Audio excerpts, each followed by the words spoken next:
Tell them to name one thing that I have done to anybody. Tell them to point out, name one thing that I have done to anybody. I speak to everybody. I'm nice to everybody. I mean, name one thing that I have done to anybody that make you hate me so much. Besides you saying I feel like I'm better than you. But name something else.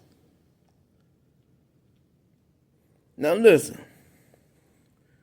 Pilate stated that he did not find any basis for a charge against Jesus.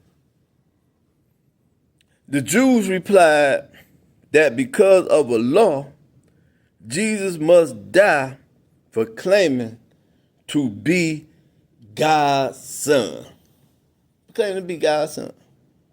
They said he has to die because he said that he was God's son. What actually did the law say? Let's look at the law. Let's look at the law. Because they said that Jesus violated the law by saying that he was God's son. So let's look at the law.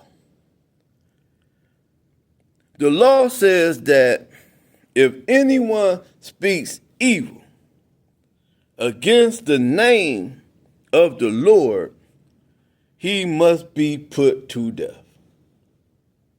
If anyone speaks evil against the name of the Lord, he must be put to death.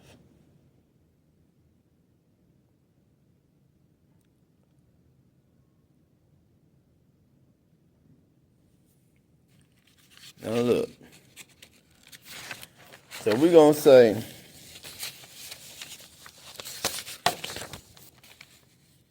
who is the devil? Who is the devil? The preacher at church said that the devil was a spirit and that he lived in the earth somewhere, in the ground somewhere. That's what they said, the devil was a spirit who lives in the earth somewhere.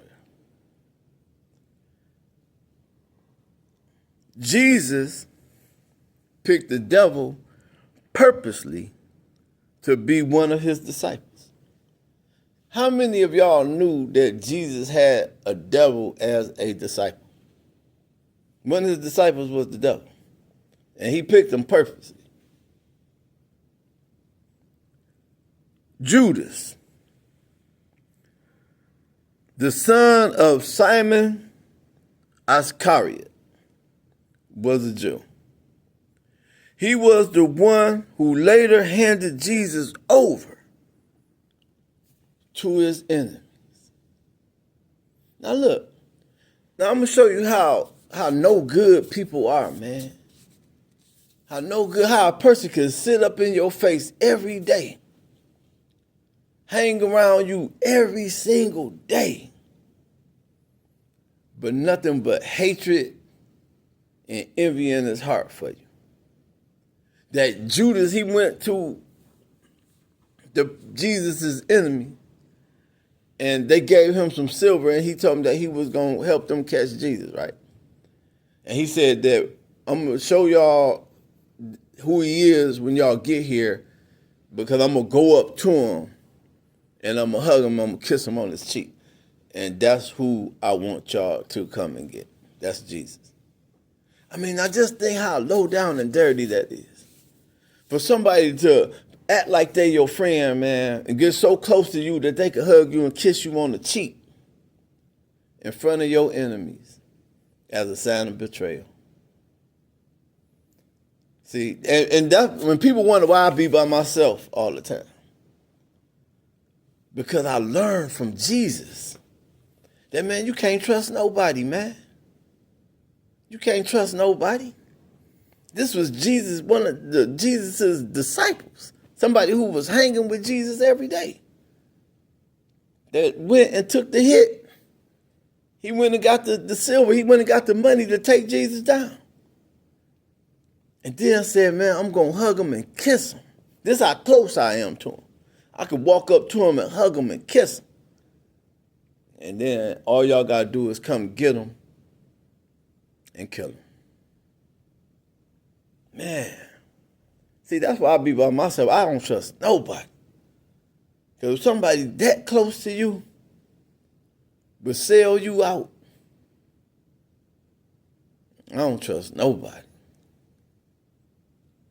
Now listen.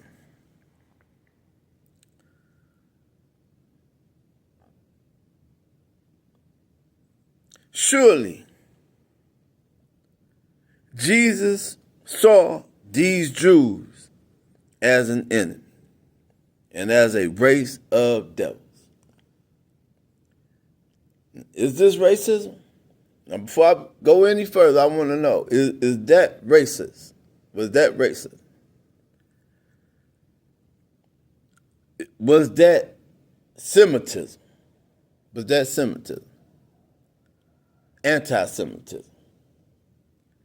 If so, then Jesus was a racist. Because Jesus didn't like them Jews.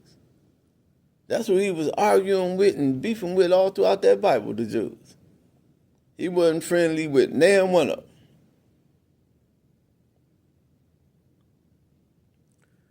And the whole Bible, see, because the Bible gives us the history of the Jews. And all throughout the Bible, it's talking about people trying to kill the Jews. It's talking about all of the stuff that the Jews going through with people. And all of the negative comments in that Bible about the Jews. You could find more negative comments about the Jews in that Bible than you can find anything positive.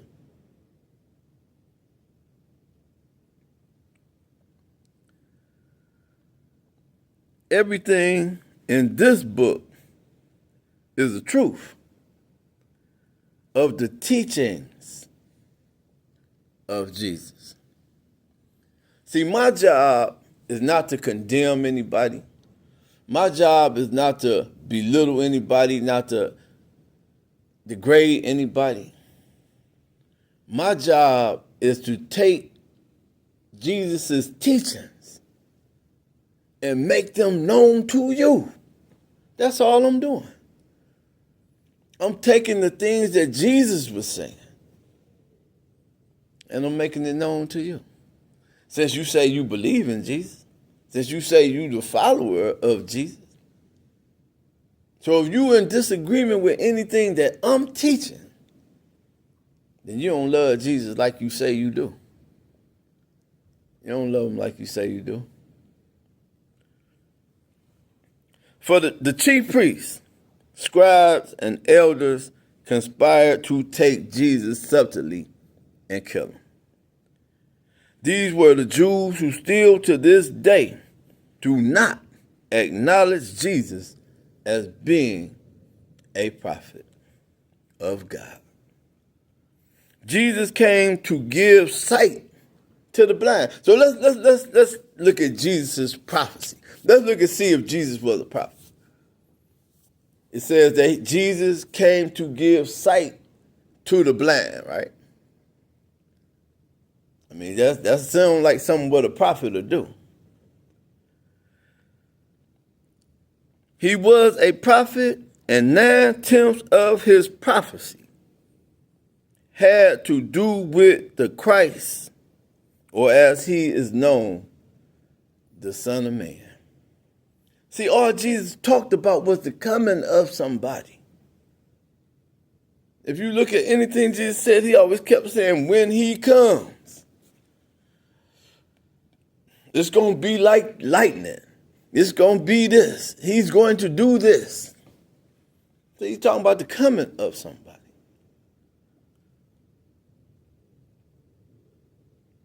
Jesus said that the Comforter would come in his name to help us. The Comforter is a man, and he comes to teach us all things. See, to teach us all things. So when you go to church, right, and the preacher up there teaching or whatever he's preaching, whatever he's doing in there, right, but he's not teaching you all things. He's not teaching you all things. The truth consists of all things. Not just part of something, but everything that has to deal with something is how you teach the truth. See, I can't get up here and talk about Jesus without telling you about his birth, without telling you about his actions, without telling you about his death, without telling you about his prophecy. See, that's all things. I can't just get up here and talk about one thing. I got to teach you all things if I'm the teacher of truth. Now it says, he is the Spirit of truth who comes as a witness bearer of Jesus and his prophecy.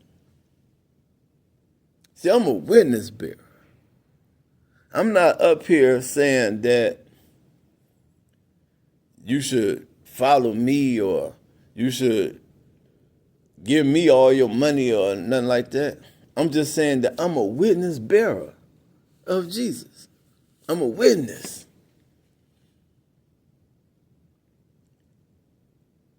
To this man and what he went through and what he did, man, for the betterment of humanity.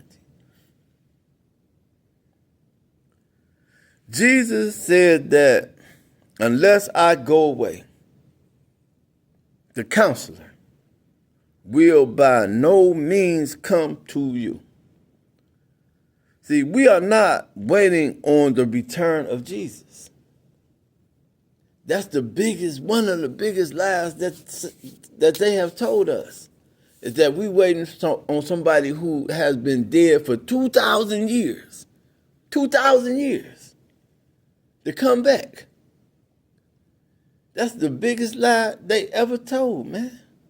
That somebody who dead for 2,000 years is going to all of a sudden come back.